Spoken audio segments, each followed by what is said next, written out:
ঘন্টার পর ঘন্টা পড়াশোনা করেও কিছুই মনে থাকে না।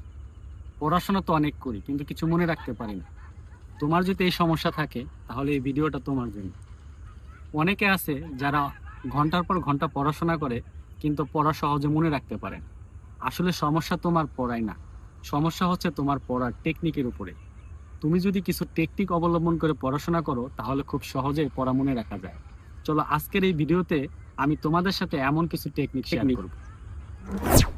Active recall. তুমি যে পড়াটা পড়ো, সেই পড়াটা মনে করার চেষ্টা করো। বইটা বন্ধ করো, চোখটা বন্ধ করে তুমি মনে করার চেষ্টা করো তুমি কি পড়েছো। দেখবে ব্রেন অ্যাক্টিভ হয়ে যাবে, এবং তুমি যে পড়াটা পড়েছো সেটা মনে করার চেষ্টা করলে ব্রেনে এটা আবার দ্বিতীয়বার রিস্টোর হবে, এবং সহজে ব্রেন এটাকে রিকল করতে পারবে। টেকনিক 2, রিপিটেশন, অর্থাৎ রিভাইজ দেওয়া। বারবার রিভাইজ দিলে ব্রেনে তথ্য বেশি দিন সংরক্ষিত থাকে। একদিন পর, 3 দিন পর, 7 দিন পর তুমি যে পড়াটা পড়েছো সেই পড়াটা রিভাইজ দিতে থাকো। ফলে ব্রেন তুমি যা পড়েছো সেটা সুন্দর মতো মনে রাখবে। পরীক্ষার হলে গেলে মাথা আর ফাঁকা মনে হবে না।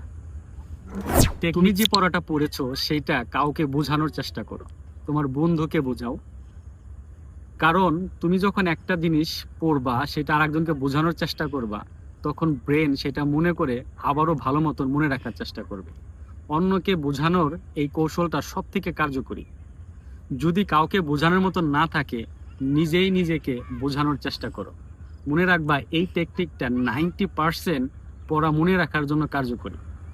এই 3টি টেকনিক ফলো করে তুমি তোমার পড়া মনে রাখতে পারো দীর্ঘক্ষণ, এবং পরীক্ষার হলে যে মাথা আর ফাঁকা মনে হবে না, পরীক্ষার হলে ভালো একটা এক্সাম দিতে পারবে। এই ভিডিওটা যদি ভালো লাগে থাকে, তাহলে একটি কমেন্ট করতে পারো, ফলো করো, এবং মেনশন করো তোমার সেই বন্ধুকে যার পড়া পড়লে মনে থাকে না।